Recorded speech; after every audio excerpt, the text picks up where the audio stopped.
چونکہ آج جانتے ہیں آپ ویسے تو یہ مجلس اعزا کا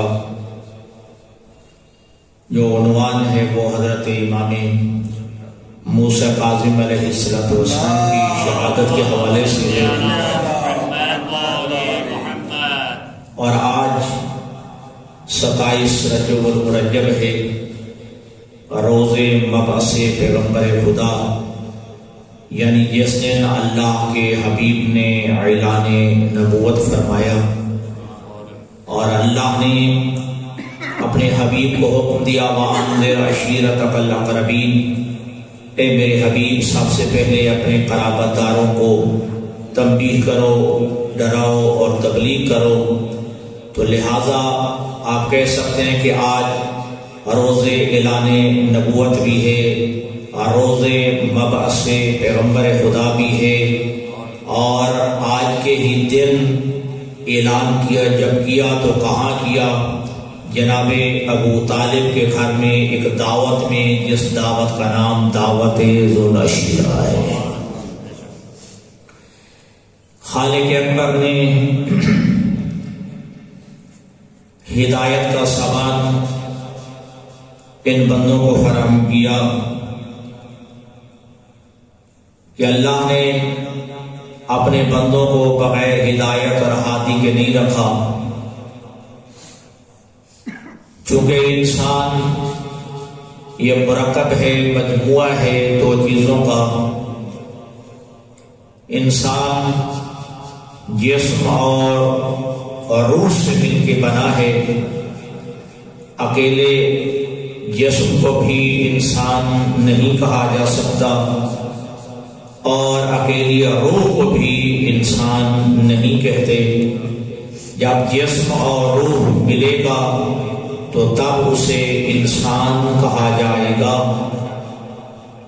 لہذا کیونکہ انسان مجموعہ ہے، مرکب ہے دو چیزوں کا، جسم اور روح کا، اور آپ جانتے ہیں کہ جسم کی بھی ایک ضرورت ہے اور روح کی بھی ایک ضرورت ہے۔ جسم کو رزق چاہیے، غذا چاہیے، خوراک چاہیے، تو اللہ نے کہا وَمَا مِن دَابَّةٍ فِي الْأَرْضِ إِلَّا عَلَى اللَّهِ رِزْقُهَا، اور رزق کی ذمہ داری میں اللہ نے لے لی ہے۔ کائنات میں کوئی ایسی چلنے والی چیز نہیں جس کا رزق میں اللہ نے اپنے ذمہ نہ لیا ہو۔ لہذا اس جسم کو چونکہ رزق چاہیے، خوراک چاہیے، غذا چاہیے، تو اس کی ذمہ داری اللہ نے لی۔ اور دوسری چیز وہ ہے روح، جو انسان کے باطن میں موجود ہے، اور روح کی بھی ایک ضرورت ہے، اور روح کی ضرورت کا نام ہے ہدایت۔ ٹھیک ہے، بات کو سمجھ آ رہی ہے کہ روح کی ضرورت کا نام ہے ہدایت، اور اللہ نے فرمایا کہ ہدایت بھی ہم نے کسی اور کے حوالے نہیں کی۔ وَإِنَّا عَلَيْنَا لَلْهُدَىٰ وَإِنَّا لَلْآخِرَةَ وَالْأُولَىٰ، کہ ہدایت کی ذمہ داری بھی ہم نے اٹھا لی ہے۔ رزق دینا بھی ہماری ذمہ داری ہے اور ہدایت دینا بھی ہماری ذمہ داری ہے۔ لہذا جب رزق کی ذمہ داری اللہ کی ہے، ہدایت کی ذمہ داری بھی اللہ نے خود لے لی ہے، تو یہی وجہ ہے کہ خالق اکبر نے کچھ ایسا نظام ترتیب دیا۔ اللہ نے ایک لمحے کے لیے بھی نہیں چاہا کہ ہدایت لینے والا موجود ہو اور ہدایت دینے والا موجود نہ ہو۔ ایک لمحہ بھی آپ تصور نہیں کر سکتے کہ ہدایت لینے والا تو موجود ہو اور ہدایت دینے والا موجود نہ ہو، راستے پہ چلنے والا تو موجود ہو اور راستے پہ چلانے والا موجود نہ ہو، رہنمائی لینے والا تو موجود ہو اور رہنما موجود نہ ہو۔ اللہ نے اس لیے ہدایت کا بندوبست اپنا لینے کے بعد، ذمہ داری لینے کے بعد، خالق اکبر نے ہدایت لینے والوں کو بعد میں پیدا کیا، ہادی کو اللہ نے پہلے پیدا کیا۔ لینے والے ہیں انہیں بعد میں خلق کیا ہے. ہدایت دینے والوں کو یعنی ہادیوں کو اللہ نے سب سے پہلے خلق کیا ہے. یعنی ایک لمحے کے لیے بھی انسان نہ کہہ سکے کہ میں ہدایت لینا چاہتا تھا لیکن کوئی ہادی موجود نہیں تھا. اور یہ 1,24,000 انبیاء کی آپ تعداد جو پڑھتے ہیں تو 1,24,000 انبیاء کی تعداد بھی یہی بتاتی ہے کہ جہاں کہیں بھی ہدایت لینے والا تھا وہاں اللہ کی طرف سے ہادی کا بندوبست بھی تھا. ٹھیک ہے. لہذا اس لیے اللہ کے حبیب نے فرمایا عملو ما خلق اللہ نوری، اللہ نے سب سے پہلے مجھ محمد کے نور کو خلق کیا. کیا اکیلا یہ پہلا ہادی تھا اور ایک ہادی تھا، بس ایک ہی ہادی تھا کہ اللہ کے حبیب نے کہا کہ اول ما خلق اللہ نوری، سب سے پہلا ہادی میں مصطفیٰ ہوں؟ کیا اکیلا تھا؟ فرمایا نہیں. انا و علی من نور واحد، میں اور علی ایک ہی نور کے دو حصے ہیں. یعنی یہ کہ جب سے میں ہوں تب سے علی ہے. لہذا ایک ہادی نہیں تھا بلکہ دو ہادی تھے. مصطفیٰ بھی ہادی تھا اور اس کے ساتھ ساتھ علی کی شکل میں ہادی تھا. کیا یہ دو ہادی تھے؟ فرمایا نہیں. البضعۃ فاطمۃ منی، کہ فاطمہ میرا حصہ ہے، فاطمہ میرا جز ہے. جز اسی وقت ہوتا ہے جب پہلے گل ہوتا ہے، جب سے گل ہوتا ہے تب سے جز ہوتا ہے. ٹھیک ہے جی. تو لہذا مصطفیٰ کے ساتھ جہاں علی تھے وہاں جناب سیدہ بھی، وہ بھی ہدایت کرنے والی موجود تھی. تو کیا یہ صرف 3 ہادی تھے؟ فرمایا نہیں. ان الحسن والحسین ریحانتا، یا حسن و حسین کہ میں پھول ہوں، اس پھول کی یہ خوشبو حسن و حسین ہے. ان الحسن والحسین ریحانتا، یا حسن و حسین جو ہے یہ تو میرے پھول ہے اور اس کی خوشبو تھی. اور آپ جانتے ہیں کہ کبھی بھی خوشبو جو ہے وہ پھول سے جدا نہیں ہوتی. تو اللہ نے سب سے پہلے ہادی کا بندوبست کیا، سب سے پہلے ہادی کو خلق کیا. ہدایت لینے والوں کو اللہ نے بعد میں خلق کیا ہے. تو لہذا اللہ نے عدم کے سناٹے کو مخلوق سے نہیں توڑا، یعنی ہدایت لینے والوں سے نہیں توڑا. اللہ نے عدم کے سناٹے کو توڑا ہے تو ہادی کو خلق کر کے توڑا. اور مولا کائنات علی بن ابی طالب کو بھی جملہ موجود ہے کہ کان اللہ ولم یکن کان معه شیء، کچھ نہ تھا بس اللہ تھا. اللہ نے عدم کے سناٹے کو توڑا. ہم آل محمد کے انوار کو خلق کرتے ہیں. ہم مخلوق اول ہیں، ہم خلق اول ہیں. ٹھیک ہے جی. ہم جو ہے وہ پہلی ہستیاں ہیں جنہوں نے سب سے پہلے سجدہ توحید کیا ہے، جنہوں نے سب سے پہلے جو ہے عبادت پروردگار کی ہے. لیکن اس کے باوجود سب سے پہلے اور سب سے زیادہ معرفت خدا رکھنے والے اور سب سے زیادہ سجدہ خدا کرنے والے، سب سے زیادہ عبادت خدا کرنے والے، لیکن کائنات کو بتاتے ہوئے یہ ہستیاں نظر آتی ہے. ما عبدنا کا عبادت، ما عبدنا کا حق کا عبادت. اے پروردگار، ہم نے تیری وہ عبادت نہیں کی جو تیری عبادت کا حق تھا. ما عبدنا کا حق کا عبادت. ٹھیک، ہم آل محمد نے بھی اے پروردگار تیری وہ عبادت نہیں کی جو تیری عبادت کا حق تھا. اور پھر آپ جانتے ہیں کہ جب مخلوق اول یہ ہیں، جب یہ خلق اول یہ ہیں، جب یہ نور اول یہ ہے، تو پھر یہ اللہ کی معرفت کتنی ہوگی؟ یہ معرفت کو کتنی ہوگی؟ یہ تصور بھی نہیں کر سکتے کہ یہ معرفت کی کس بلندیوں پر یہ انوار جو ہے موجود ہے. لیکن اس کے باوجود یہ دنیا کو پیغام دیتے ہوئے نظر آتے ہیں. ما عرفنا کا حق کا معرفت. اے پروردگار عالم، ہم نے بھی تیری وہ معرفت حاصل نہیں کی جو تیری معرفت کا حق تھا، جو تیری معرفت کا حق تھا. اور عبادت پروردگار کے لیے آپ جانتے ہیں جب دنیا میں انسان آتا ہے تو عبادت پروردگار اس کے لیے بھی کچھ آپ شرائط ہیں، بالغ ہو، پھر اس کے بعد جو ہے سجدہ خدا واجب ہوتا ہے، عبادت خدا واجب ہوتی ہے. لیکن اہل بیت رسول یہ وہ ہستیاں ہیں جب عالم انوار میں بھی تھی تو سجدہ پروردگار کرتی تھی، عبادت خدا کیا کرتی تھی. وہ ایک لمبی روایت میں جب میں عرض کیا کرتا ہوں کہ جب آدم علیہ السلام نے یہ تقاضا کیا تھا کہ پروردگار کیا تو نے مجھ سے پہلے بھی کسی مخلوق کو مٹی سے حل کیا ہے؟ فرمایا ہاں، مجھ سے پہلے بھی میں نے ایک مخلوق کو پیدا کیا ہے، لیکن مٹی سے نہیں، اپنے نور عظمت سے حل کیا ہے. تو حضرت آدم علیہ السلام نے اپنے پروردگار عالم کیا اس مخلوق کو دکھا سکتا ہے، دیدار کرا سکتا ہے؟ تو ارشاد ہوا اے آدم انظر الی جانب العرش، اے آدم جانب عرش نگاہ کرو. جب جناب آدم علیہ السلام نے دیکھا تو کیا دیکھا؟ رأى خمسة انوار رکعا و سجودا.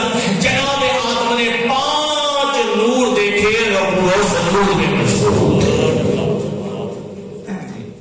تو یہ وہ ہستیاں ہیں کہ جو عالم انوار میں بھی تھیں تو عبادت خدا کرتی تھی، اور عالم انوار میں ہوتے ہوئے سجدہ پروردگار. اور پھر آپ تاریخ اسلام اٹھا کے دیکھیں، اللہ نے ان ہاتھیوں کو جب کائنات میں بھیجا ہے، سب سے پہلے ہر ہاتھی نے سب سے پہلے سجدہ توحید کیا ہے، سجدہ خالق کیا ہے.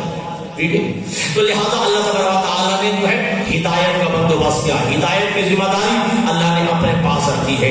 تو اللہ نے ان انوار کو سب سے پہلے خلق کیا، لیکن بھیجا سب سے بعد میں ہے. لیکن اللہ نے نظام ہدایت کا سلسلہ حضرت آدم علیہ السلام سے چلایا. اور یہ تو بچوں کو بھی یاد ہے کہ اللہ تبارک و تعالی نے جو نظام ہدایت چلایا وہ معصوم کے ذریعے چلایا ہے، غیر معصوم کے ذریعے نہیں. ٹھیک، اور معصوم کو بھی اللہ تبارک و تعالی نے 3 عہدوں میں تقسیم کر یا 3 عہدوں کے ساتھ بھیجا ہے.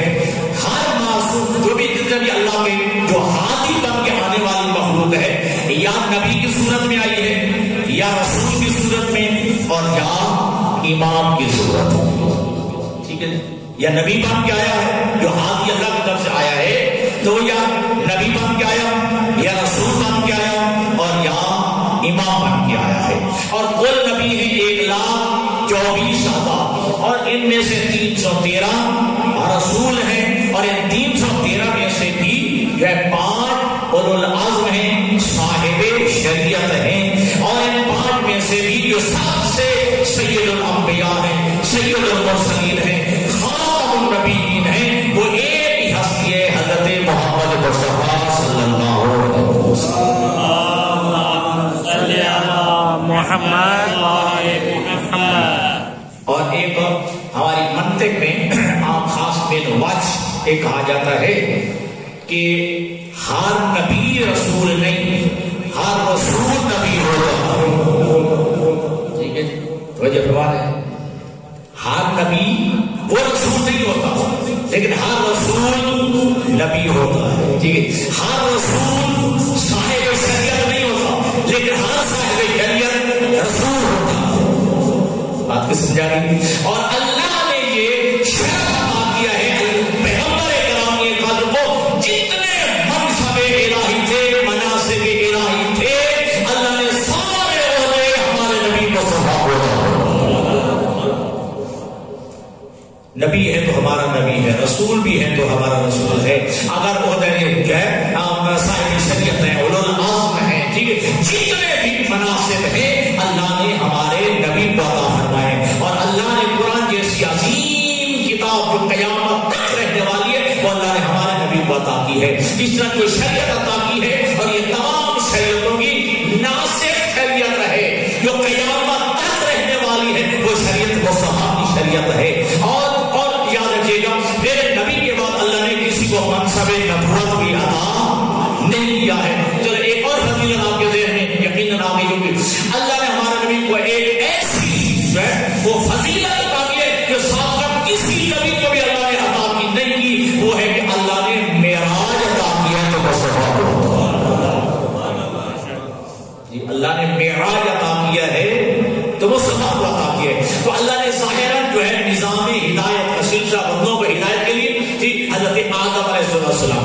آپ کہہ سکتے ہیں بچوں کو سمجھانے کے لیے، چلو بڑے تو جانتے ہیں کہ پہلے نبی حضرت آدم علیہ السلام، پہلے رسول حضرت نوح علیہ السلام ہے، توجہ کیجیے گا، پہلے نبی حضرت آدم علیہ السلام، ٹھیک ہے، پہلے رسول حضرت نوح علیہ السلام، اور پہلے امام حضرت ابراہیم علیہ السلام،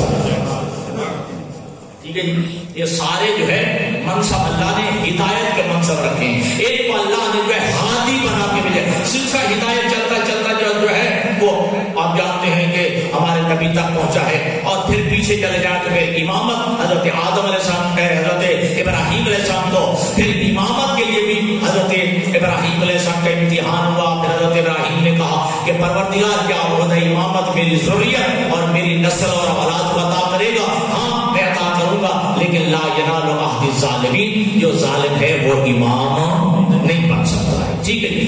پھر حضرت ابراہیم علیہ السلام کے ظاہر جو ہے آپ دو بیٹے مشہور ہیں، حضرت اسماعیل علیہ السلام اور حضرت اسحاق علیہ السلام، زندہ حضرت اسحاق علیہ السلام، ٹھیک ہے، ایک سلسلہ یہاں سے چلا ہے، حضرت اسحاق حضرت یعقوب علیہ السلام، پھر ان کے بیٹے حضرت یوسف علیہ السلام، آگے چلے حضرت ایوب علیہ السلام، یہ چلتا چلتا سلسلہ جو ہے وہ پہنچا ہے حضرت عیسیٰ علیہ السلام تک، اور اللہ نے عیسیٰ علیہ السلام کو منصب نبوت اور رسالت سے نوازا، لیکن مسجد پروردگار ہے جو چاہے کر سکتا ہے، اللہ نے جناب اسحاق کی نسل کو جناب عیسیٰ پہ روک دیا، اللہ نے جناب عیسیٰ کو مارا نہیں، زندہ بھی رکھا اور قید بھی رکھا، ٹھیک ہے۔ اور دوسرے بیٹے تھے حضرت اسماعیل علیہ السلام، ٹھیک ہے، حضرت اسماعیل علیہ السلام کی نسل کو چلایا، 26 نسلوں کے بعد یہ سلسلہ پہنچا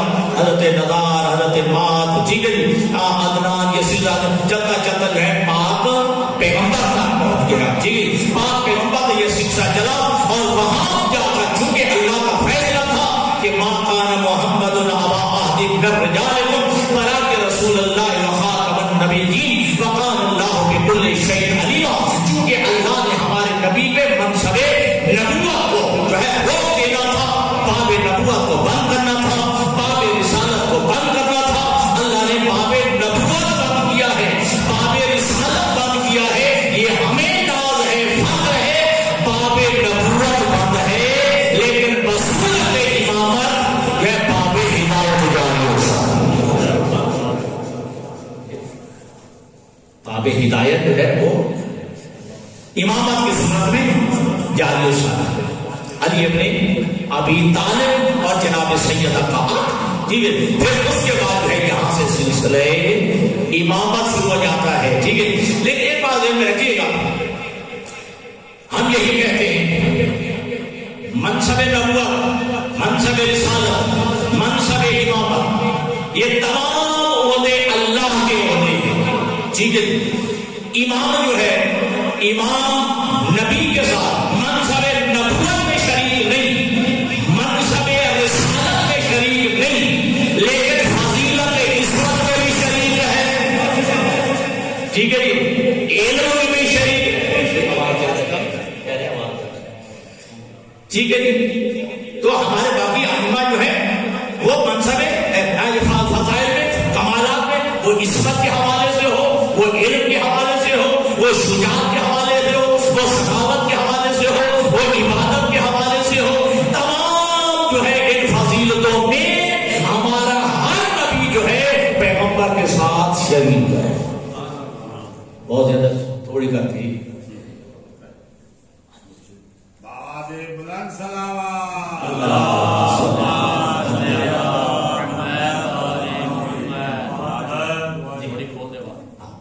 تھوڑی کرنی ہے، اگے سے آتا ہے یہ، اچھا ٹھیک ہے، تو منصب نبوت اور منصب رسالت میں ائمہ پیغمبر کے ساتھ شریک نہیں، ٹھیک ہے، لیکن کمالات میں چونکہ یہ امام جو ہے حقیقت میں جانشین پیغمبر ہیں، ٹھیک ہے، تو پھر جن کمالات کے ساتھ اللہ نے مصطفیٰ کو بھیجا ہے، انہی کمالات کے ساتھ اللہ نے پیغمبر کے جانشینوں کو بھی بھیجا،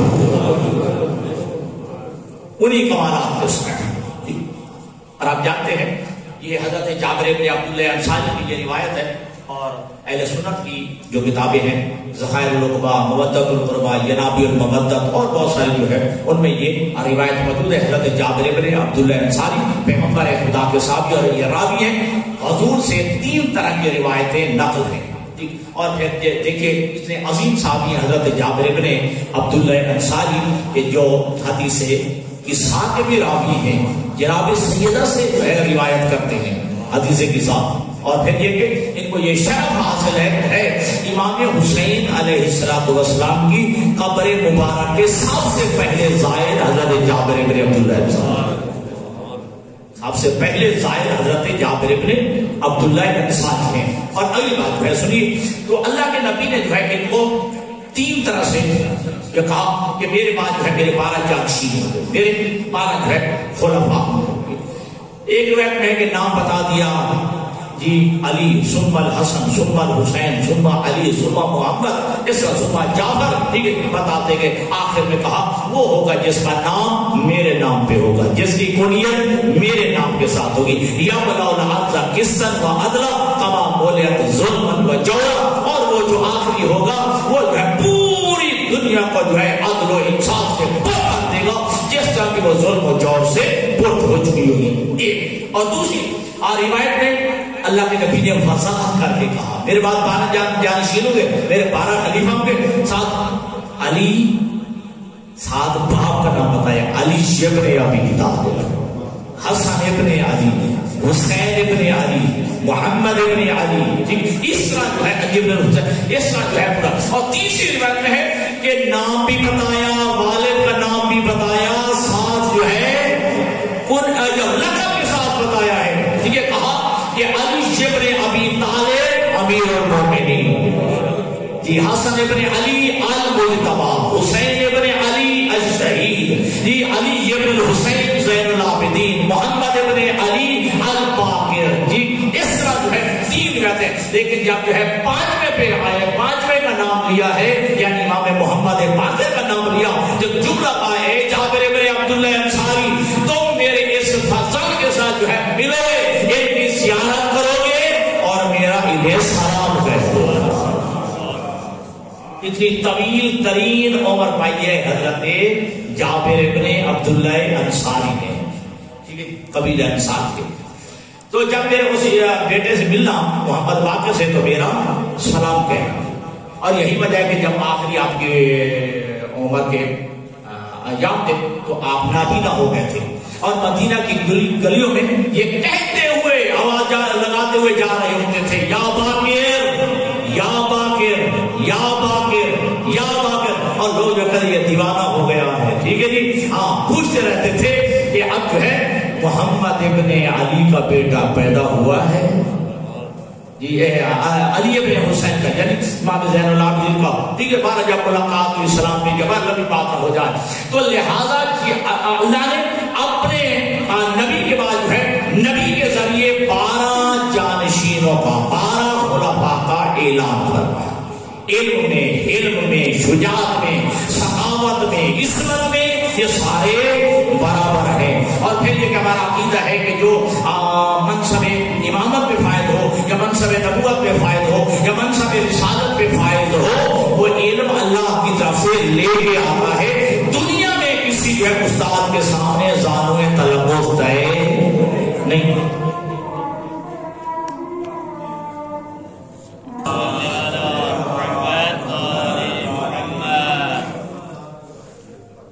جی کوئی بات سمجھا رہی ہے؟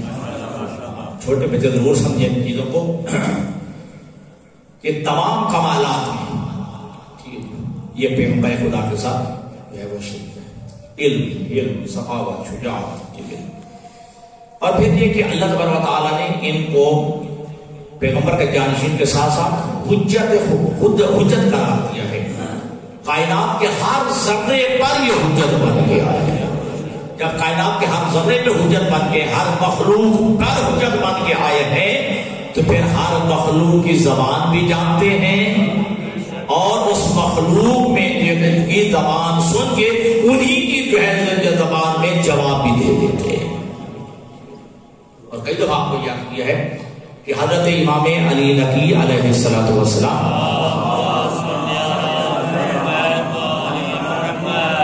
کہ صحابی حضرت ابو ہاشم جعفری، یہ حضرت جعفر طیار کی اولاد میں سے تھے، حضرت ابو ہاشم جعفر۔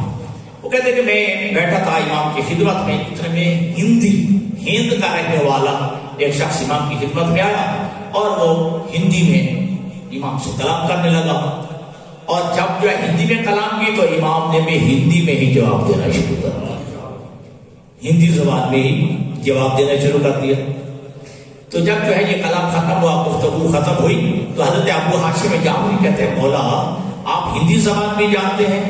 تو کیا خوبصورت جواب دیا، چونکہ میں کائنات کی ہر مخلوق پہ حجت ہوں تو لہذا میں ہر مخلوق کی زبان کو جانتا ہوں، ہر مخلوق کی زبان کو جانتا ہوں۔ اور ہمارا یہ عقیدہ ہے، معصوم کا فرمان ہے کہ امام کیا ہوتے ہیں، عالم باللغات من لغات الدنیا، امام کائنات کی جتنی بھی زبانیں ہیں یا مارد وجود میں آ چکی ہیں یا مارد وجود میں آئیں گی، امام دنیا کی ہر زبان کو جانتا ہے، امام جو ہے دنیا کی ہر زبان کو جانتا ہے۔ تو اس وقت جب یہ حیران ہوئے حضرت ابو ہاشم جعفری، تو امام علی نقی علیہ السلام کے ساتھ جو ہے وہ ایک کنکری پڑی تھی، مٹی کا ٹھیلا اٹھایا اور امام نے فرمایا کہ یہ اپنے زبان کے ساتھ بس کر کے امام نے کہا کہ اپنے منہ میں ڈال لو۔ وہ حضرت ابو ہاشم جعفری کہتے ہیں کہ جیسے میں نے جو ہے وہ نیل اپنے منہ میں ڈالا، شکر کی طرح میٹھا تھا، جب میں نے جو ہے کھا لیا تو میں 70 زبانوں کا عالم بن چکا تھا، میں 70 زبانوں کا عالم بن چکا تھا۔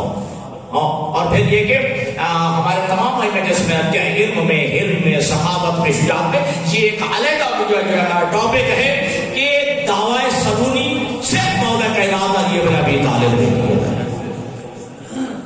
اور یہ بھی روایات میں ہے، دو چیزیں مختصات علی میں سے ہیں جو علی کے ساتھ مختص ہیں، ایک دعوی سرونی علی کے ساتھ مختص ہے اور دوسرا لقب امیر المومنین علی کے ساتھ جو ہے مختص ہے۔ اور آپ جانتے ہیں ہمارا عقیدہ ہے کہ علی سے لے کر ہادی مہدی تک یہ سارے ائمہ امیر المومنین ہیں، اور جو علی سے لے کر ٹھیک ہے باقی چلو علی کو آگے چلے تو سب کے پاس وہی علم ہے کہ جو علم علی کے پاس ہے، علی نے جو علم رسول سے دیا ہے، سب نے جو ہے وہ اسی علم سے فیض یاب ہوئے، لیکن کسی نے علی کے علاوہ کسی نے دعوی سلومی نہیں کیا ہے۔ صرف احترام علی ابن ابی طالب میں، احترام علی ابن ابی طالب کے پیش نظر کسی نے دعوی سلومی نہیں کیا ہے۔ اس امیر المومنین جو ہے لقب ہر ایک ہم کہہ سکتے ہیں کہ امیر المومنین ہے، لیکن لقب امیر المومنین بس مختص ہو گیا علی ابن ابی طالب کے ساتھ۔ جب چوتھے امام کو کسی بندے نے سلام کر کے کہا تھا السلام علیکم یا امیر المومنین، تو آپ کے چوتھے امام نے جواب دینے کے بعد کہا اس میں کوئی شک نہیں کہ ہم سارے امیر المومنین ہیں، لیکن آج کے بعد مجھے امیر المومنین نہ کہنا، یہ لقب امیر المومنین میرے دادا علی کے ساتھ مختص ہے، یہ میرے دادا علی کے ساتھ مختص ہے۔ تو دعوی سلونی بھی یا جب مختص علی ابن ابی طالب بھی تھا، لیکن آپ جانتے ہیں علی کے علاوہ پھر کس نے بھی دعوی سلونی کیا ہے؟ اللہ نے اسے ذلیل و رسوا بھی کیا ہے، پھر اللہ نے اسے ذلیل و رسوا بھی کیا ہے۔ تو اب علم کے حوالے سے دیکھیں، میں جیسے عرض کیا ہے یہ چھوٹے بچے ذہن میں رکھیں کہ ہمارا کوئی بھی امام جو ہے وہ دنیا میں آ کر پڑھتا نہیں ہے، ابھی ماں کی گود میں ہے۔ امام حسن مجتبی علیہ السلام آنکھیں جو ہے وہ کھولی ہوئی ہے، یوں لگتا ہے کہ خدا نخواستہ کوئی پریشانی کا عالم ہے۔ ان میں احمد کہتی ہیں کہ اے دختر رسول لگتا ہے کہ بچہ بیمار ہے، بچہ جو ہے علیل ہے، ایسے آنکھیں جو ہے وہ کھولی ہیں، بے سوچ پڑا ہوا ہے بچہ۔ اس وقت جناب سیدہ نے جملہ کہا ان الحسنہ یطالع اللوح المحفوظ فی حجر امہ، یہ جو ہے بیمار نہیں ہے بلکہ ماں کی گود میں یہ بیٹھ کے لوح محفوظ کا مطالعہ کر رہا ہے، لوح محفوظ کا مطالعہ کر رہا ہے۔ ابھی جو ہے امام حسن مجتبی جو ہے صرف 5 سال کی روایت میں ہے کہ صرف 5 سال کے ہیں، اور جب جو ہے رسول کی پیغمبر اسلام کی گود میں بیٹھے ہوتے تھے، جو وہی نازل ہوتی تھی منو ان لفظ بلفظ جو ہے وہ وہی اپنی والدہ کو سنا دیا کرتے تھے. آج وہاں میرے نانا پر یہ جو ہے شریعت کے احکامات نازل ہوئے ہیں, آج یہ وحی نازل ہوئی ہے, آج جو ہے میرے نانا نے یہ فرمایا ہے. تو علی بن ابی طالب جب گھر تشریف لاتے تو جناب سیدہ سنا دیتی کہ آج جو ہے بابا پر یہ حکم نازل ہوا ہے, یہ وحی نازل ہوئی ہے. علی بن ابی طالب پوچھے دختر رسول تجھے کس نے بتایا ہے, یہ تو وحی جو ہے نازل ہوئی ہے, تو جو مسجد میں ہے آپ تو مسجد میں ہوتی نہیں. کہا آپ کے شہزادے امام حسن نے بتا دیا, آپ کے شہزادے امام حسن نے بتا دیا ہے. تو ایک مرتبہ مولا کائنات علی بن ابی طالب نے خواہش کی کہ میں بھی اپنی جو ہے کانوں سے امام حسن مجتبی کی زبان سے سننا چاہتا ہوں. جب اللہ کے حبیب کی گود میں بیٹھے ہوئے تھے, وہی کا سلسلہ جاری تھا, ٹھیک ہے جی, اور اللہ کے نبی احکامات بیان کر رہے تھے, شریعت کے احکامات بیان کر رہے تھے. جب سلسلہ منقطع ہوا, جلدی سے علی بن ابی طالب امام حسن سے پہلے ہی گھر میں آ گئے اور ایک حجاب اور پردے کے پیچھے بیٹھ گئے. امام حسن مجتبی آئے اور وہی پورا روٹین کے مطابق آ کر وہی جو ہے بتانا شروع کر دیا. آج نانا پر یہ وحی نازل ہوئی ہے. یہ نازل جب بتانا شروع ہوا تو زبان پہ لڑکھڑانے لگی, ٹھیک ہے, کیا میں نے دیکھا نہیں ہے, لیکن جملہ کہا یا اماں ہو قد تلجل جو لسانی لعل سیدی یرانی. اے اماں میری زبان لڑکھڑا رہی ہے, لگتا ہے کہ میرا بزرگ جو مجھ سے بڑا ہے وہ مجھے دیکھ رہا ہے, جو میرا بھی سردار ہے وہ مجھے دیکھ رہا ہے. جیسے امام حسن مجتبی نے کہا, علی بن ابی طالب نے حجاب ہٹا کے آ کے امام حسن مجتبی کو اٹھا کے پیشانی کا بوسہ لے کے جملہ کہا, واقعی امامت کے گھرانے کے بچے ایسے ہوتے ہیں. لہذا یاد رکھے گا دوستو, دعوی ضروری بس مختصرات علی نے سے ہے, علم ہے, صحابت ہے, شجاعت ہے, تمام ائمہ جو ہے اس میں برابر ہیں. اور حتیٰ کہ انہوں نے تو علم کا وہ فیض عطا کیا ہے جو علم کے فیض یافتہ ہیں کائنات میں, ان جیسا بھی کوئی بات نہیں بن سکتا, ان جیسا بھی نہیں بن سکتا. جناب عبداللہ ابن عباس, بس میں مختصر کرتا ہوں جیسے مجھے اشارہ ہوتا ہے, اب مجھے بتا دیجیے کہ بھائی لگا تیار ہو ابھی ہو رہا ہے. ابھی حضرت عبداللہ ابن عباس مولا کائنات علی ابن ابی طالب کے تفسیر قرآن میں شاگرد ہیں, ٹھیک ہے, مفسر قرآن, اور اتنا علم علی نے عطا کیا, اتنا علم. اور ابھی اٹھائے مولانا حافظ فرمانے صاحب کا قرآن مجید, ان کے مقدمے میں ان کا یہ جملہ لکھا ہوا ہے, لو ذا علی اقال البعیر لوجدتہ فی کتاب اللہ. اگر جو ہے میری اونٹ کی نکیل بھی گم ہو جائے تو علی نے مجھے اتنا علم دے دیا ہے, میں وہ بھی کتاب خدا میں سے تلاش کر دوں گا, کتاب خدا میں سے تلاش کر دوں گا. اور ہمارے برادران دیگر جو ہے برادران اسلام, ان کو حبر الامہ کا لقب دیتے ہیں.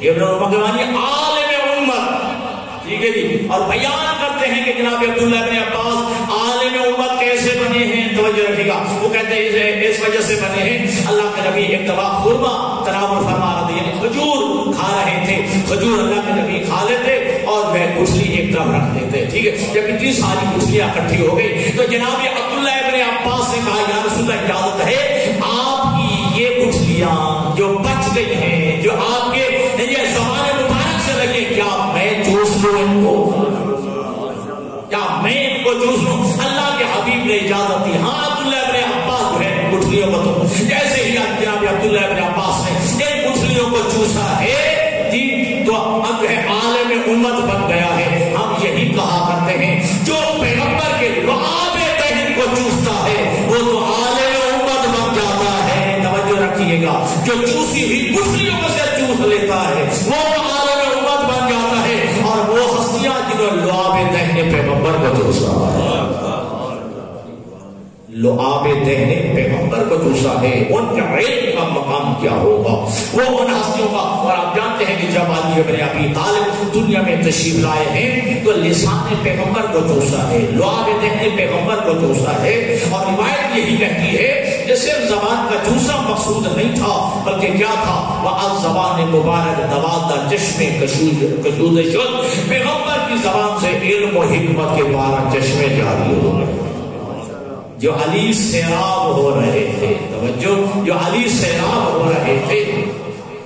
اچھا اس سے بھی بڑھ کر کمال تو یہ ہے نا کہ جب اللہ کے نبی نے کہا تھا نا کہ یا یہ آپ نے آنکھیں نہیں کھولی، وہ پیچھے بات کیونکہ 13 رجب کو ہو گئی، کیا آپ نے آنکھیں نہیں کھولی؟ میں چاہتا تھا کہ میری پہلی نگاہ جمال مصطفیٰ پہ پڑے، میری پہلی نگاہ جمال مصطفیٰ پہ پڑے۔ تو اللہ کے نبی نے کیا انعام دیا تھا؟ پہلی دن پہلی جو ہے لساتوں میں یہ جو ہے انعام دیا کہ اے علی اگر ان حسستنی بالنظر فحسستہ بالعلم، اگر اپنی نگاہ کے لیے اے علی تو نے میرا انتخاب کیا ہے تو پھر اپنے علم کے لیے میں تیرا انتخاب کرتا ہوں،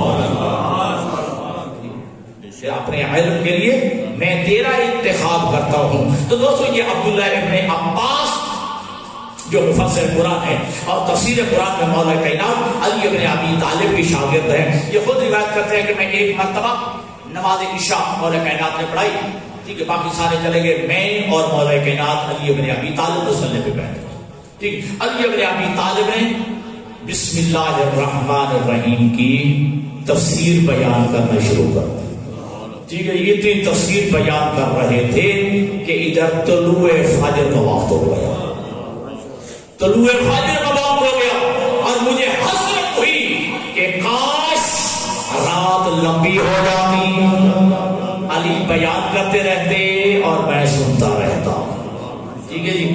تو جب جو ہے انہوں نے خواہش کیا کہ مولا ٹھیک ہے کاش رات لمبی ہو جاتی، اس وقت مولا کائنات نے فرمایا کہ اے عباس سن، انی لو شئت لاوقرت 70 بعیرا مما با، اگر میں علی چاہوں تو صرف بسم اللہ کی پہلی تفسیر اتنی بیان کروں کہ 70 اونٹوں کا پار ہو جائے،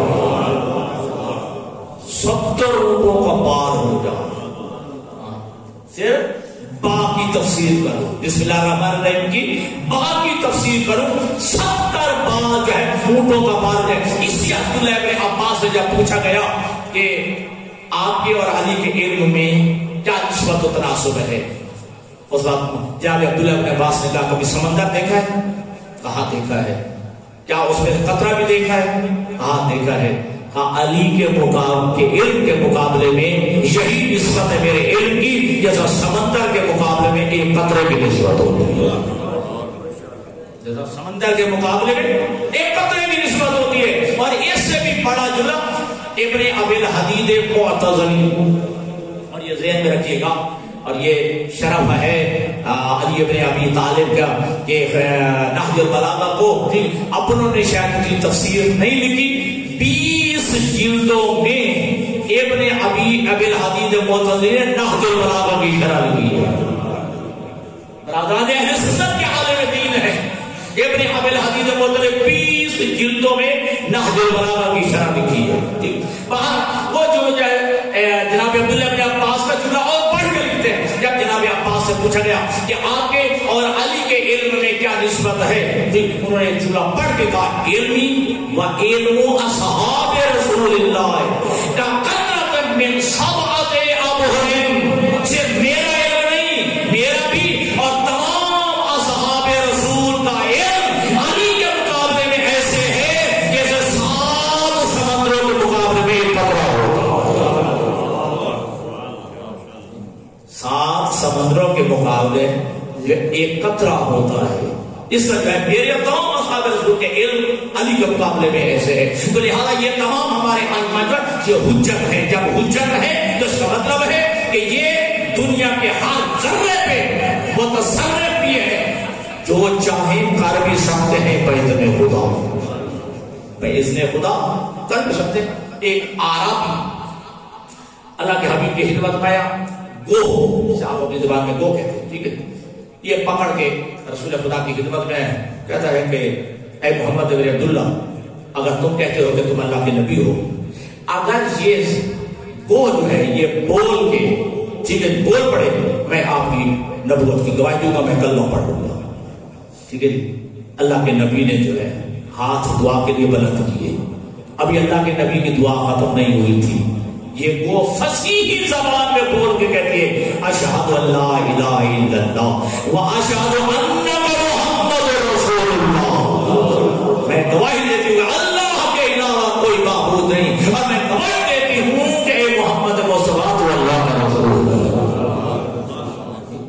اللہ کا رسول ہے. اور وہ آپ جانتے ہیں بات جو ہے میں لے آنا چاہتا تھا کہ امام موسیٰ کاظم علیہ السلام تک. اور شہید ہم دیکھتے ہیں علم میں، حلم میں، سخاوت میں، شجاعت میں، عصمت میں سارے جو برابر ہیں کہ 5 سال کا سن مبارک ہے امام موسیٰ کاظم علیہ السلام. ٹھیک ہے. اور وہ آپ جانتے ہیں ایک امام وہ ہمارے امام کے پاس علم حاصل کرنے کے لیے آیا کرتا تھا. ٹھیک ہے. وہ امام کی خدمت میں پہنچا. امام علیہ السلام جو ہے آرام فرما رہے تھے. وہ بیٹھ کے انتظار کرنے لگا. امام علیہ السلام بیدار ہوئے. وہ پوچھتا ہے کہ آقا یہ بتائیے کہ امام کی تعریف کیا ہے، امام کسے کہتے ہیں؟ امام صادق فرماتے ہیں امام وہ ہوتا ہے بچپن میں بھی لہو و لعب میں مشغول نہیں ہوتا ہے، جو بچپن میں بھی لہو و لعب میں مشغول نہیں ہوتا. ابھی جملے ختم نہیں ہوتے. امام موسیٰ کاظم 5 سال کے بچے ہیں، اپنے گھر سے ایک بکری کا بچہ لیے ہوئے باہر نکلے اور بکری کے بچے سے کہتے ہیں اپنے رب کو سجدہ کر. ٹھیک ہے جی، اپنے رب کو سجدہ کر. وہ امام کہتا ہے امام صادق سے کیا جانوروں میں بھی سجدہ کرنا واجب ہے؟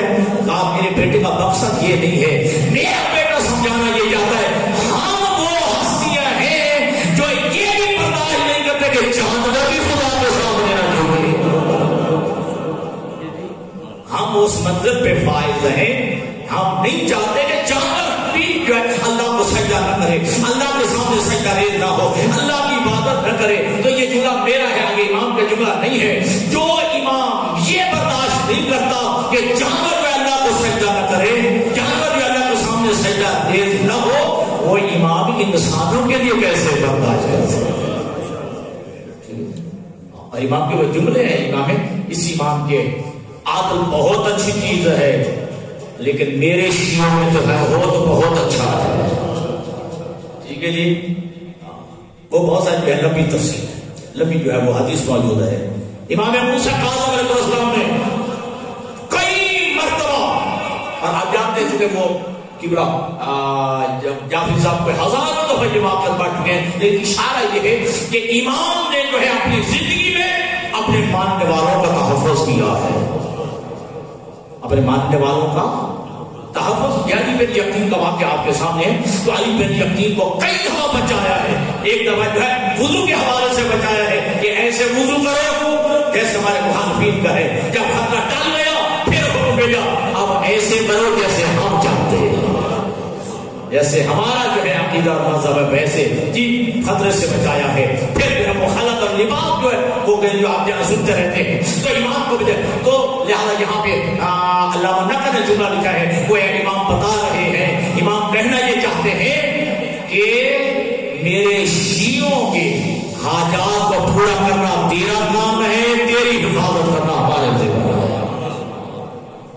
اور ایک اصول دیا، بڑے بڑے بعد میں زمانے آئیں گے، ظالم بادشاہ بیٹھیں گے، کافر بادشاہ بیٹھیں گے، فاسق و فاجر بادشاہ بیٹھیں گے، تو کیا ان ظالمین کی حکومت میں عہدہ لینا بعد میں ہو سکتا ہے؟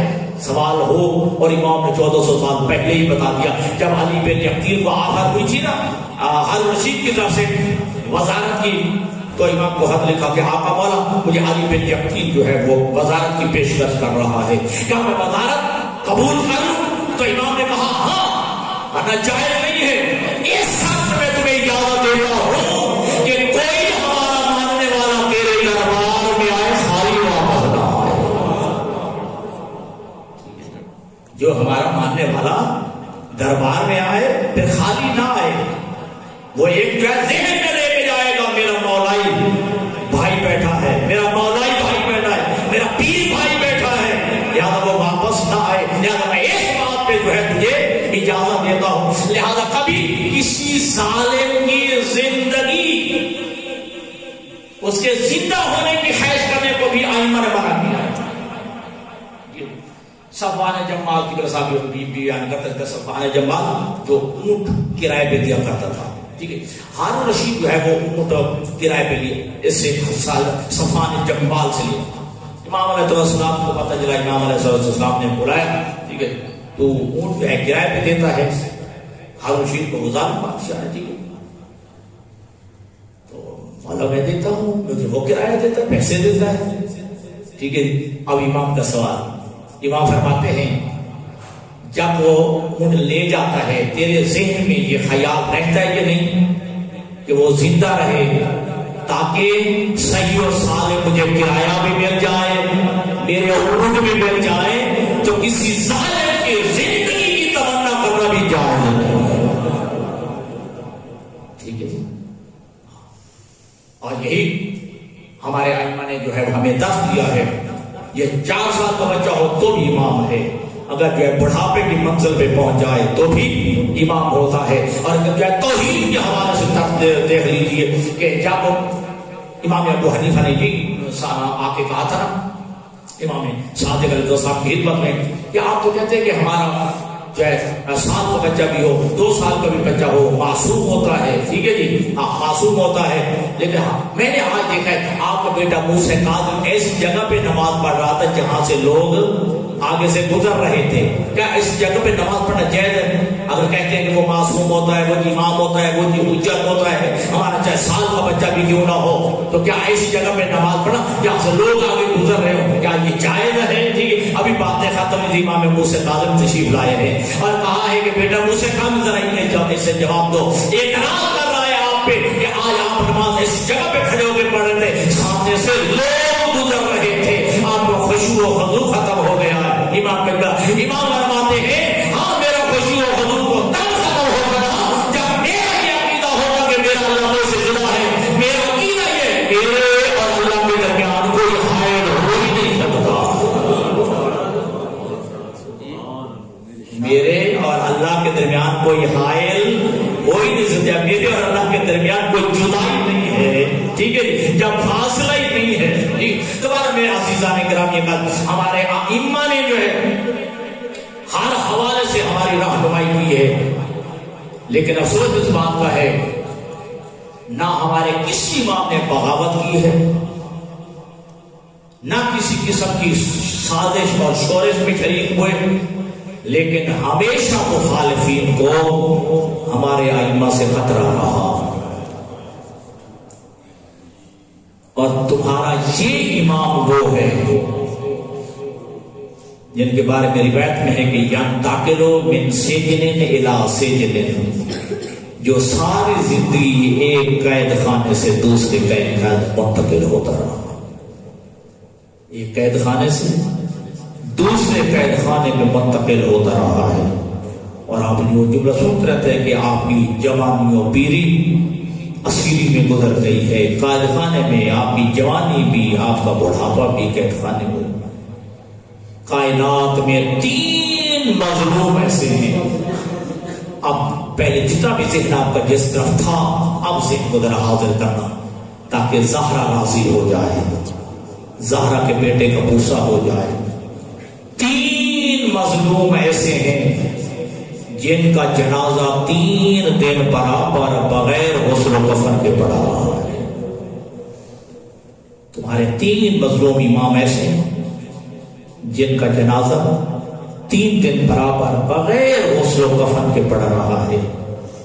ایک امام محمد تقی, دوسرے زہرا کا لال حسین, اور تیسرا زہرا کا یہ قیدی بیٹا موسیٰ کاظم. اور آپ سنتے رہتے ہیں یہ کائنات کا وہ واحد مظلوم ہے کہ جن کی لاش کو میت کو حمال مزدوروں نے جنازہ اٹھایا اور آ کر پل بغداد پہ رکھ دیا. جو زیارت کر کے آئے ہیں قبلہ صاحب بھائی ذاکر ساجد, وہ پل بغداد آج بھی موجود ہے. آ کر جو ہے ان حمال یعنی ان مزدوروں نے جنازہ اٹھایا اور آ کر جو ہے وہ پل بغداد پہ رکھ دیا. اگر جملہ اس سے زیادہ سخت ہے, جو بھی گزرتا تھا طنز کرتے ہوئے تضحیق کرتے ہوئے کہتا تھا یہ رافضیوں کا امام ہے, یہ رافضیوں کا امام ہے. تو ہونے والا ہوتا ہے ہمارا امام کوئی ایک دفعہ قیدی نہیں بنا ہے. کبھی مہدی عباسی کے زمانے میں, کبھی ہادی عباسی کے زمانے میں قید خانے میں, اور ایک دفعہ ہارون رشید کے دور میں. 2 روایتیں دونوں سن لیجیے. ہارون رشید جب مدینے آیا نا, دونوں روایت میں یہی موجود ہے کہ میرا امام اپنے نانا کے روضہ پہ، نانا کی قبر مبارک پہ بیٹھ کے قرآن پڑھ رہا تھا۔ اسی حالت میں امام کو گرفتار کر لیا گیا۔ کسی مکتب کی کتاب میں نہیں ہے کہ امام نے قرآن بھی بند کر سکا ہو۔ امام قرآن بھی بند نہیں کر سکا ہے۔ اور بہار الانوار کی روایت کے مطابق علامہ باقر بڑے محدث عالم دین وہ کہتے ہیں کہ نہیں، امام حالت نماز میں گرفتار ہوئے ہیں۔ امام نماز پڑھ رہے تھے، حالت نماز میں امام کے ہاتھوں میں زنجیر ڈال لیے گئے، اور امام کو جب لے کے جانے لگے نا، امام نے جو ہے روضہ رسول کی طرف، قبر رسول کی طرف دیکھے ایک جملہ کہا، نانا میرا آخری سلام، نانا میرا آخری سلام ہے، پھر تیرا بیٹا واپس آئے گا یا نہیں آئے گا۔ اور بعض آخرین پڑھتے ہیں کہ کوئی بندہ تھا کہ جس نے ضمانت دی، اور امام جا کر اپنی بیٹیوں کو، رب اکبر کی قسم، خدا کی قسم، ہمارے محقق ترین علماء یہی کہتے ہیں کسی نے کوئی ضمانت نہیں دی، میرا امام نہ بیٹیوں کو مل سکا نہ بیٹوں کو مل سکا ہے۔ یہ اگر یہ ساری قید کو اگر ملا لیا جائے 14 سال، ٹھیک ہے، اگر اکیلی قید نہ بھی جو ہے وہ 14 سال والی جو ہارون رشید کے، اگر پہلے والی ساری ملا لی جائے 14 سال، تو 14 سالوں میں کتنی عیدیں آتی ہیں؟ بغیر باپ کے بیٹیوں نے عیدیں بنائی ہیں۔ بس ہونے والوں آزادہ رہو۔ امام کو لے کے جا رہے ہیں، کچھ محمل تیار رکھے گئے۔ ایک خالی محمل تھا جو بغداد کی طرف روانہ کر دیا گیا، اور ایک محمل میں امام کو سوار کر کے بصرہ کی طرف بھیج دیا گیا۔ عیسیٰ بن جعفر جو ہارون رشید کا چچا زاد تھا، اس کے قید خانے میں امام کو رکھا گیا۔ جملہ سنیں نزلہ روایت کے اور وہ لفظ موجود ہے، اللہم انی شیط و ان تفرغنی لعبادتک۔ اس قید خانے میں امام نے جملہ کہا، اے اللہ میں ہمیشہ چاہتا تھا میرے اللہ مجھے ایسا موقع دے، بس میں ہوں اور تیری عبادت کروں، مجھے فراغت کے جملے نصیب ہو جائیں۔ ان فعلت فلک الحمد، اے میرے اللہ تیرا حمد ہے، تیری شکر، تیرا شکر ہے، مجھے وہ موقع نصیب ہو گیا ہے، میں اکیلا تیری عبادت خدا میں مصروف رہتا ہوں۔ عیسیٰ بن جعفر کو جب حکم دیا گیا کہ امام موسیٰ کاظم کو میرے راستے سے ہٹا، بار بار عیسیٰ بن جعفر یہی جواب دیتا، میں مظلوم کے خون میں کیسے ہاتھ رنگین کروں، میں نے جب بھی دیکھا ہے یا سجدے میں دیکھا ہے یا تصویر خدا میں دیکھا، جب بھی میں نے موسیٰ کاظم کو دیکھا ہے، عبادت خدا میں مصروف دیکھا ہے، سجدے میں مصروف دیکھا ہے۔ پھر عیسیٰ بن جعفر کی قید خانے سے فضل بن ربیع کے قید خانے میں امام کو دے دیا گیا۔ فضل بن ربیع جو محب اہل بیت تھا، کبھی کبھی جو ہے وہ دروازے میں، قید خانے کے دروازے پہ آ کے کہتا، مولا اگر آپ حکم دیں میں قید خانے کا دروازہ کھول دوں، آپ جو ہے رات کی تاریکی میں چلے جائیں۔ سنیں گے جملہ، امام رو کے کہتے کہ نہیں نہیں فضل، تو تکیے میں تجھے رہنے کی اجازت ہے، لیکن کبھی کبھی جو ہے وہ قید خانے کے دروازے پہ آ کے مدینہ کی طرف منہ کر کے بس یہی بات کہتے، نانا یہ امت مجھے سلسلہ دے رہی ہے، یہ اجر جو ہے امت دے رہی ہے۔ فضل بن ربیع کا ایک ماننے والا دوست وہ بھی وہی اہل بیت تھا، ایک دفعہ ملنے کے لیے آیا، کیا دیکھا منظر کہ جناب فضل بن ربیع کے جو ہے چہرے پہ غمی کے آثار ہیں، پریشانی کے آثار ہیں، کہتے فضل بن ربیع خیریت تو ہے، آج پریشان دیکھ رہا ہوں۔ فضل بن ربیع نے اس مومن دوست کا ہاتھ پکڑا، قید خانے کی چھت پہ لے آیا، قید خانے کی چھت میں ایک سوراخ تھا، کہا اس میں سے دیکھ۔ آزادار جب اس نے دیکھا نا، کہتے مجھے کچھ نظر نہیں آیا۔ فضل بن ربیع کہتا ہے پھر دیکھ، مجھے کچھ نظر نہیں آیا۔ تیسری دفعہ کہا ہے نا، کہا مجھے ایک چادر نظر آ رہی ہے۔ یہ جملہ ہے لاکھوں درجات بلند ہوں علامہ سید صفدر چند نجوی مرحوم کے، وہ یہ جملہ پڑھتے تھے کہ جب فضل بن ربیع نے تیسری دفعہ جب کہا کہ دیکھ، کہتے کہ فضل بن ربیع سے جو ہے چادر پڑی ہوئی ہے، وہ فضل بن ربیع کو کر کے کہتا ہے یہ کوئی چادر نہیں، افسوس تو اسی بات ہے، یہ تیرا اور میرا ساتواں امام موسیٰ کاظم ہے، جس کے گوشت کو قید خانے میں کھا لیے، ہڈیاں بچ گئی ہیں، زہرا کے اس لال کی بس رونے والے آزادہ فضل بن ربیع بھی امام کے قتل نہ کر سکا. پھر ہے جعفر ابن عیسیٰ جو یہ بھی ہارون رشید کا چچا زاد تھا, اس کی جو قید خانے میں دیا گیا. پھر جعفر مکی کے قید خانے میں. اس کا میرا امام کہہ رہا آخر میں سندی بن شاہ بلور کے قید خانے میں امام موسیٰ کاظم کو دیا گیا ہے. بس رونے والوں آزادہ یہ بڑا ظلم کرتا تھا. ایک مرتبہ اس نے ایک فاحشہ عورت کو بھیجا تھا, جا ہارون رشید نے جا کر قید خانے میں امام موسیٰ کاظم پہ الزام لگا تاکہ ہمارے اوپر نہ آئے بات, ہم اسی الزام میں موسیٰ کاظم کو راستے سے ہٹا دیں گے. آزادارو جب جو ہے وہ فاحشہ تیار ہو کے جب قید خانے میں پہنچی, روایت کہتی ہے پوچھتی ہے وہ قیدی کہاں ہے جو اس قید خانے میں ہے. کہا اس چادر کے نیچے دیکھ. لیکن کیا منظر دیکھا, جب چادر ہٹائی ہے امام کا سر سجدے میں تھا.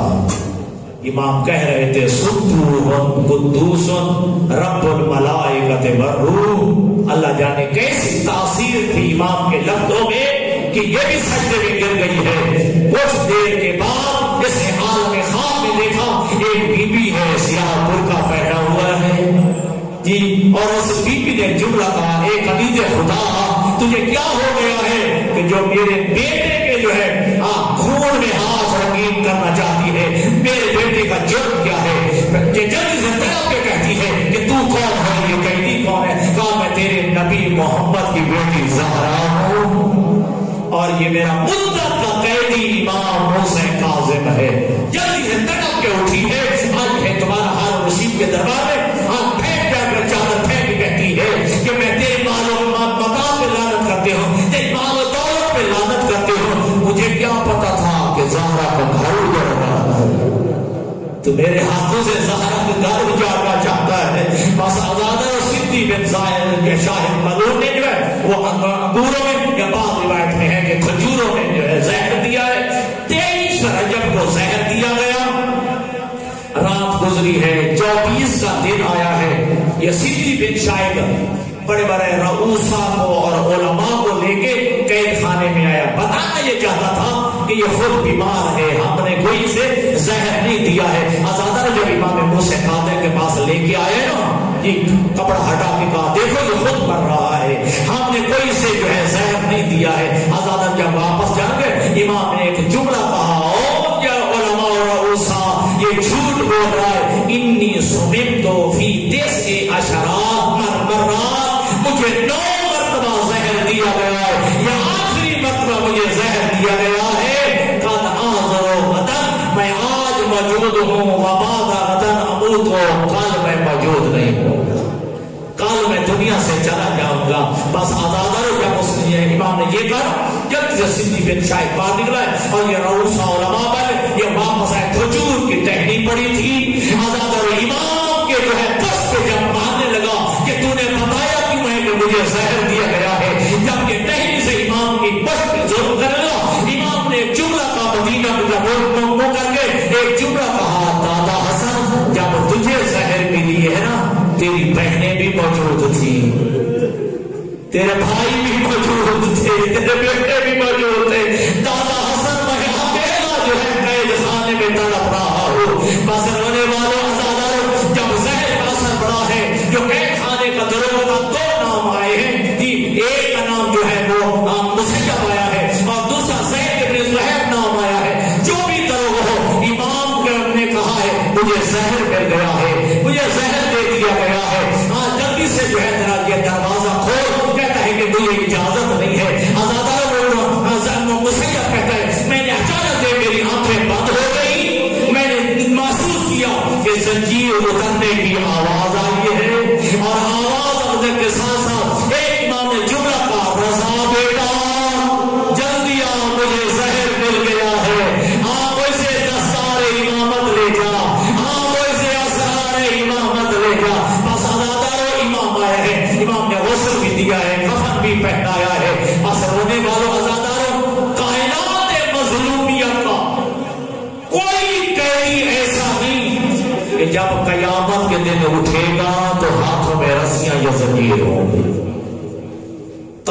عالم میں پڑھ لیں کائنات مظلومیت کا کوئی مظلوم ایسا نہیں جو زنجیروں سمیت دفن ہو گیا ہے، لیکن میرے عزیزوں جن کے دلوں میں غم حسین ہے، جن کے دلوں میں قبر حسین ہے، ذرا دو آنسو اور آ جائیں جملہ کہو ہاں کائنات مظلومیت کے دو مظلوم ایسے ہیں جو زنجیروں سمیت دفن ہو گئے. جب کل قیامت کے دن اٹھیں گے اسی حالت میں اٹھیں گے، پہلا آل محمد کے گھرانے کا قیدی یہی موسیٰ کاظم ہے. جی موسیٰ کاظم ہے جو زنجیروں سمیت دفن ہوا ہے. پڑھتے ہیں ذاکرین کے الوہار اڑایا گیا، نہیں خدا کی قسم زنجیروں سمیت ہے دفن ہو گیا ہے. بہار الانوار میں یہ روایت موجود ہے. عجب نہیں جب قیامت کے دن آپ کا یہی ایمان جو ہے اٹھے گا، آواز دے کے کہا کہے گا نانا کوئی اور بھی مصیبت ہے میں سہنے کے لیے تیار ہوں، تیرا دین پہ بن جائے. بس آخری جملے عزادارو، یہ آل محمد کے گھرانے کا قیدی موسیٰ کاظم تھا. اللہ آپ کو سلامت رکھے، اللہ آپ کی اولادوں کو سلامت رکھے، اللہ آپ کی بیٹیوں کو سلامت رکھے، آپ کی بیٹیوں کے پردوں کو سلامت رکھے. آل محمد کے گھرانے کا دوسرا قیدی عزادارو کوئی جوان نہیں ہے، کوئی مرد نہیں ہے. حسین کی 4 سالہ یتیمہ، 4 سالہ سکینہ ہے جو رسل سمیت دفن ہو گئی ہے. عزادارو جب کل قیامت کے دن اٹھے گی، آواز دے کے کہے گی دادی زہرا میرا جرم کیا تھا، دادی زہرا میرا قصور کیا تھا. بس رونے والوں عزادارو اور جناب سید زہرا کو غصہ دیتے ہیں، اے زہرا تجھے کبھی حسن کا غصہ دیتے ہیں، کبھی ہم حسین کا غصہ دیتے ہیں، لیکن تیرا وہ مظلوم بیٹا ہے جس کی آج شہادت اگر فرض شہادت کا دن تھا. اے موسیٰ کاظم کہ تو عالم پردیس میں شہید ہو گیا. الا لعنت اللہ علی القوم الظالمین وسیعلم الذین ظلموا ای منقلب ینقلبون. ماتم امام موسیٰ کاظم.